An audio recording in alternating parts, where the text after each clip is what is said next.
तो आईपीएल 2024 में Kolkata night Riders को अपनी पहली हार का सामना करना पड़ा चेन्नई सुपर किंग्स के सामने। और मैच शुरू होने से पहले जिस तरीके की पिच रिपोर्ट वहां से निकल करके आ रही थी, उससे हमने यही अंदाजा लगाया था कि तुषार देशपांडे, शार्दुल ठाकुर, रविंद्र जडेजा जैसे बॉलरों के सामने जिस तरीके से कोलकाता नाइट राइडर्स की बैटिंग फॉर्म में थी, एक बहुत ही हाई स्कोरिंग मैच हमें खेला जाता हुआ दिखाई देगा। बट अपेरेंटली जितने भी एक्सपर्ट्स अभी गांजा फूंक करके कॉमेंट्री करते हैं, अब उन्होंने नशीला पदार्थ सेवन कर के पिच रिपोर्ट देना भी शुरू कर दी है। कम से कम देखने में तो ऐसा ही लग रहा है। जितनों ने पिच रिपोर्ट की, सबने पिच को देख के यही बताया कि बड़ी फ्लैट होने वाली है, बॉल आराम से बल्ले पे चढ़ेगा। जैसे पिछले मैच में चेपॉक में रन बने थे वैसे ही रन बनने वाले हैं। बट हुआ ठीक ऐसा उल्टा, and one CSK take control in Chepauk, खास करके अपने स्पिनर से with Mahendra Singh Dhoni behind the stumps. तो सीएसके के गिरफ्त से निकलना किसी भी टीम के लिए आसान नहीं होता, तकरीबन नामुमकिन हो जाता है। और ऐसा ही कुछ कोलकाता नाइट राइडर्स के साथ हुआ। हालांकि पावर प्ले में केकेआर को स्टार सुनील नारायण ने ठीक ठाक दिया था।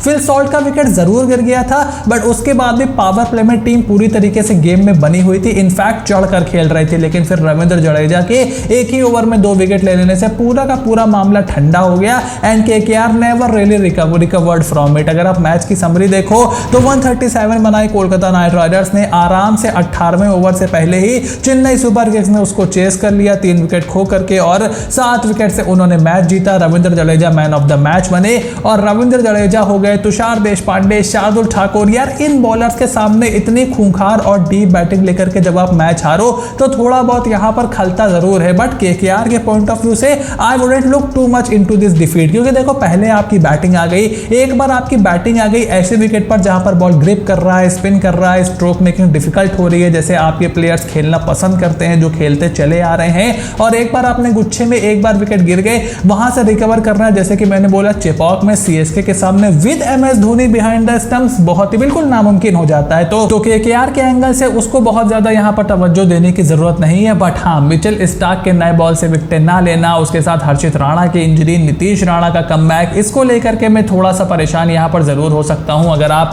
कोलकाता नाइट राइडर्स के फैन हो तो नीतीश राणा की कमी आज आपको जरूर खली होगी। एंड आई थिंक आज का मैच देखने के बाद जब भी नीतीश राणा वापस आते हैं तो वेंकटेश अय्यर को ही उन्हें रिप्लेस करना चाहिए। बिकॉज देखो वैंकी अय्यर अच्छी पिचेस पे अच्छी बल्लेबाजी कर सकते हैं, बट आज देखो तीक्षाणा के सामने he was looking absolutely clueless. नए बॉल के सामने उनको स्विंग खेलने में भी दिक्कत होती है। अब आप उनको नया बॉल खिलवाते भी नहीं हो, बॉलिंग का यूज आप उनकी करते नहीं हो। तो नीतीश राणा जब आते हैं तो अंकुरिश जिस तरीके से खेल रहे हैं और रमनदीप नीचे आकर के आपको एक्स्ट्रा कुशन देते हैं एज अ फिनिशर, तो मैं वेंकटेश की जगह पर नीतीश राणा को खेलते हुए देखना चाहूंगा। ये बात पूरी तरीके से साफ हो गई है। और चेन्नई सुपर किंग्स की गाड़ी जो थोड़ी बहुत पटरी से उतर गई थी, वो अब वापस पटरी पर वापस आते हुए हमें जरूर दिखाई दे रही है। ऋतुराज गायकवाड़ ने एक शानदार 50 लगाया, एज अ कैप्टन भी उनका कद धीरे धीरे बढ़ता चला जा रहा है। डेरिल मिचेल के साथ उनकी एक अच्छी पार्टनरशिप भी हुई, and eight the end of the day Mahendra Singh Dhoni सिर्फ 3 रन जब रह गए थे तो बल्लेबाजी करने आए, और चेपॉक की जनता जो कि सिर्फ उनको देखने के लिए आती है, उनके नाम से इतना शोर मचाया कि आंद्रे रसल को कान बंद करने पड़ गए।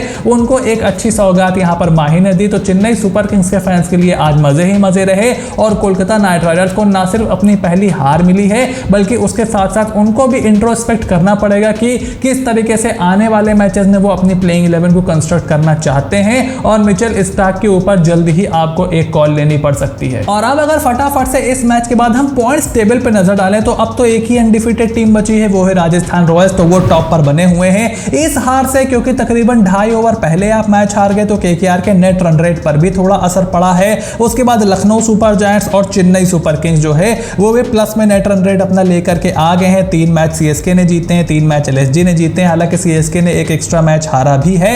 और आज होने वाला है पंजाब किंग्स और सनराइजर्स हैदराबाद के बीच मुकाबला, जो कि एक बहुत ही इंटरेस्टिंग मैच है, because mid of the table ये दोनों टीमें खड़ी हुई हैं, और जो इस मैच को जीतेगा वो थोड़ा सा मोमेंटम पकड़ेगा, क्योंकि पीबीकेएस भी पिछला एक बढ़िया मैच जीत करके आ रही है, और सनराइजर्स हैदराबाद ने भी पिछला मैच जो था वो बहुत ही जबरदस्त अंदाज में खेला था। उसके बाद Gujarat Titans, Mumbai Indians, royal Challengers Bangalore, Delhi Capitals, ये तकरीबन एक ही मझधार में यहां पर सवार हैं। आरसीबी और दिल्ली की हालत तो बहुत ही ज्यादा खराब यहां पर दिखाई दे रही है, और मुंबई इंडियंस अगर अगला मैच जीत लेते हैं और पंजाब और एसआरएच में से जो हारेगा तो एसआरएच या फिर पंजाब में से जो हारेगा गुजरात टाइटंस और मुंबई इंडियंस, वो एक ही तकरीबन पॉइंट्स पर आकर के खड़े हो जाएंगे। तो राइवलरी वीक शुरू हो चुका है, बहुत ही इंटरेस्टिंग एक पॉइंट्स टेबल हो चुकी है, एंड वीकेंड आते आते हमें में बड़े उलटफेर देखने को मिल सकते हैं और मुझे ऐसा लगता है कि इस बार का जो आईपीएल है वो सबसे ज्यादा क्लोज होने वाला है। So we have to watch out for that. और अगर जल्दी से आज के मैच की प्लेइंग 11 और प्रेडिक्शन आपके सामने कर दूं तो देखो, सबसे पहले मेरे हिसाब से पंजाब किंग्स की प्लेइंग 11 बताता हूं। शिखर धवन, जॉनी बेयरस्टो, प्रभ सिमरन सिंह, सैम करन, जितेश शर्मा, शशांक सिंह, सिकंदर रजा, हरप्रीत बरार, हर्षल पटेल, कागिसो रबाडा को आप नेथन एलिस से रिप्लेस करने की सोच सकते हो क्योंकि मुल्लनपुर मैदान में यह मुकाबला खेला जाना है। बल्लेबाजों के लिए अच्छी परिस्थितियां हो सकती हैं। डेथ में आपके बॉलर मार भी खा रहे हैं, तो एक डेथ स्पेशलिस्ट जिसको आपने बेंच पर बिठा करके रखा है उसको आप वापस लेकर के आ सकते हो। और उसके अलावा अर्शदीप सिंह आपकी प्लेइंग 11 बनाएंगे। And as an impact player आप आशुतोष शर्मा को लेकर के आ सकते हो या फिर प्रभ सिमरन सिंह की जगह आप उनको प्लेइंग 11 में डाल दो and so on so fourth. जैसे आप पहले बैटिंग करते हो, बॉलिंग करते हो, सो बहुत ज्यादा चेंजेस यहां पर देखने को नहीं मिलेंगे। लियाम लिविंगस्टन ने ट्रेनिंग जरूर स्टार्ट कर दी है बट इस मैच में वो हमें खेलते हुए दिखाई दे इसके चांसेस बहुत ही कम है। और अब अगर सनराइजर्स हैदराबाद की प्लेइंग 11 बनाए तो इनके पास इतने ऑप्शन हैं, मुझे डर यह था कि कहीं ये उसमें परेशान ना हो जाए but apparently they have found their playing 11। तो यहां पर Abhishek Sharma, Travis Head, Aiden Markram, Shahbaz Ahmed, Heinrich Klaasen, Nitish Reddy team में वापस आ गए हैं। अब्दुल समाद, पैट कमिंस, तो एक बहुत ही डीप बैटिंग लाइनअप है। भुवनेश्वर कुमार, मयंक मार्कंडे और जयदेव उनादकट इनकी प्लेइंग 11 को पूरा करेंगे। और उसके बाद टी नटराजन जो है वो इनके इंपैक्ट प्लेयर होंगे जिन्होंने पिछले मैच में इंजरी के बाद वापसी की। हालांकि क्योंकि पंजाब किंग्स का जो मिडिल ऑर्डर है वो हाई एंड पेस के सामने थोड़ा सा वल्नरेबल जरूर दिखाई दे रहा है, चाहे आप बात करो वहां पर प्रभ सिमरन सिंह की, जितेश शर्मा की, वहां पर आप बात करो इवन सैम करन को भी आप उस लिस्ट में डाल सकते हो। वो थोड़े से वल्नरेबल जरूर हैं, काफी ज्यादा Indian players lower down the order आते हैं तो वो भी थोड़े वल्नरेबल हो सकते हैं। So maybe this could make a case for Umran Malik, Jaydev Unadkat की जगह, but will have to see about that. उसके अलावा प्लेइंग 11 पूरी तरीके से सेटल दिखाई दे रही है। मयंक अग्रवाल बीमारी की वजह से बाहर चल रहे हैं और जिस तरीके से पिछला मैच एसआरएच ने खेला है मुझे मुश्किल लगता है कि मयंक अग्रवाल की अब जगह बनेगी। तो जल्दी से इस मैच की प्रेडिक्शन अगर करें तो मेरी पहले प्रेडिक्शन तो यह है कि इस मैच में थोड़े से हमारे रन स्कोरिंग की प्रेडिक्शन गलत हो गई, लेकिन आज ऐसा बिल्कुल भी नहीं होने वाला है। 180 से ज्यादा रन बनाते हुए हमें दोनों टीमों दिखाई देंगी। बहुत ही क्लोज मैच भी होगा क्योंकि 180 के ऊपर बनेगा तो क्लोज मैच होने के चांसेस भी थोड़े बढ़ जाते हैं क्योंकि सामने वाली टीम में बहुत ज्यादा बैटिंग डेप्थ है। दोनों ही टीमों में बहुत अच्छी बैटिंग डेप्थ है और गेंदबाजी में भी थोड़े बहुत वीक लिंक्स हैं। उसके बाद सेकंड प्रेडिक्शन मेरी ये है कि पैट कमिंस, कप्तान पैट कमिंस सनराइजर्स हैदराबाद के लिए की परफॉर्मर होने वाले हैं। अब वो या बल्ले से कंट्रीब्यूट करें या कप्तानी बहुत जबरदस्त करें, गेंदबाजी में कुछ विकेटें गिराएं, बीच में आकर के ब्रेक थ्रू दिलाएं, इकोनॉमी रेट बहुत बढ़िया हो, वो हमें मैच के बाद पता चलेगा। बट मेरा ऐसा गट फील है कि पैट कमिंस साहब जो है